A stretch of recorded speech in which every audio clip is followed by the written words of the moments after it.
हैदराबाद में भी माजूरों के आलमी दिन के हवाले से department of empowerment of person with disabilities की जानिब से सर्किट हाउस हैदराबाद के लान से मेन गेट तक रैली का इनेकाद किया गया। रैली में additional commissioner 1 Ehsan Qureshi, additional deputy commissioner Mahwish Ejaz Barro ने खुसूसी तौर पर शिरकत की, जबकि महकमा रिहेबिलिटेशन के मुतालिका अफसरान और मुख्तलिफ स्कूलों के असातिज़ा किराम और तलबा व तालिबात ने शिरकत की। इस मौके पर शुरा से खिताब करते हुए एडिशनल कमिश्नर 1 एहसान कुरैशी ने कहा कि माजूर अफराद हमारे मुआशरे का अहम हिस्सा हैं, जो कि कई शोबाजात में अपनी खिदमत सर अंजाम देते हुए अपने मुल्क व कौम का नाम रोशन कर रहे हैं।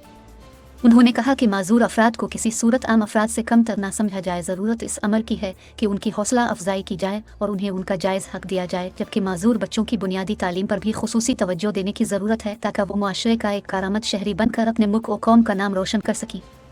Mahwish Ejaz Barro additional deputy commissioner Hyderabad ने कहा कि ज़िली इंतज़ामिया हैदराबाद की जानिब से माजूर अफराद से हर मुमकिन ताउन किया जाएगा और उनके तमाम तर मसाइल को तरजीही बुनियादों पर हल करने की हर मुमकिन कोशिश की जाएगी।